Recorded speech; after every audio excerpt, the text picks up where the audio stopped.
বন্ধুরা, আমি আজকে একটা নতুন রেসিপি করছি, নিরামিষ আলুর দম। এই আলুটাকে আমি তেলের মধ্যে ভেজেছি, সর্ষের তেলে। এর মধ্যে একটু হলুদ, একটু নুন, একটু চিনি, একটু হিং দিয়ে আমি আলুটাকে ভেজেছি। একটু হিং দিয়ে নিয়েছি, তাতে ফ্লেভারটা ভালো আসে, নিরামিষ তো। তারপরে আমি তেলের মধ্যে মশলা দিয়েছি, এর মধ্যে গরম মশলা ফোড়ন দিয়েছি, গোটা গরম মশলা। তার মধ্যে লঙ্কার গুঁড়ো 1/2 চামচ, 1 চামচ হলুদ গুঁড়ো, 1 চামচ ধনের গুঁড়ো, একটু গ্রেট করা আদা, একটু হিং, এগুলো আমি মশলার মধ্যে দিয়েছি। একটু টমেটো দিয়েছি, একটু দই দিয়েছি, দিয়ে এটাকে কষিয়েছি। কষিয়ে এই যে এরকম মশলা হয়েছে, দিয়ে এর মধ্যে আমি এখন আলুটাকে দিয়ে দেবো। আলুটাকে দিয়ে এখন আমি নাড়ব। এখন এর মধ্যে তেল ছেড়েছে, এর মধ্যে আমি একটু দইও দিয়েছি আর টমেটোও দিয়েছি পেস্ট করা। আর দইটা যখন দিবেন একটুখানি ময়দা বা কর্নফ্লাওয়ার দইয়ের সাথে মিশিয়ে দিবেন, যাতে দইটা আর কাটবে না কষানোর সময়। আমি আগে একটু গ্রেট করা আদা দিয়েছি, এখন লাস্টেও আমি আর একটু আদা দেব গ্রেট করা। তার মধ্যে আমি এই যে ভাজা জিরে গুঁড়ো করে রেখেছি শুকনো খোলায়।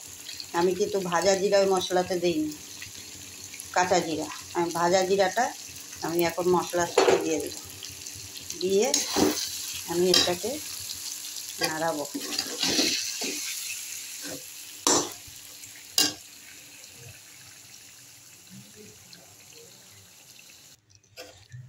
ভাজা জিরাটা দেওয়ার পরে আমি একটু ধনে পাতা দিলাম বাটা, নিরামিষ তো 4 চামচ ধনে পাতা বাটা দিলাম। দিয়ে এটাকে নাড়াচাড়া করে আবার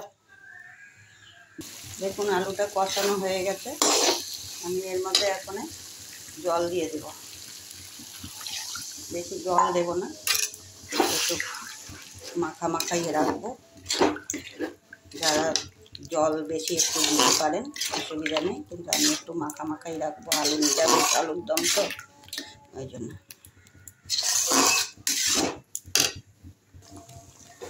আমি এর মধ্যে একটু চিনি দিলাম। এই সময় নুন আর চিনিটা একটু চেক করে নেবেন জল দেওয়ার পরে। তারপরে আমি একটু গুঁড়ো গরম মশলা দিলাম, তার সাথে হিং দিলাম একটু, ছোটো চামচের 1/2 চামচ। দেখুন আমার আলুর দমটা হয়ে গেছে। এই পর্যায়ে এসে আমি একটু 1 চামচ ঘি দিলাম। এটা এখন আমি গ্যাস বন্ধ করে দিচ্ছি।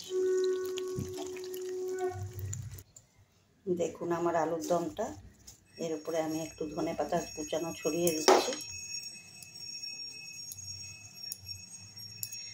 নিরামিষ আলুর দম দেখুন, এমনি করে একবার বানিয়ে খাবেন।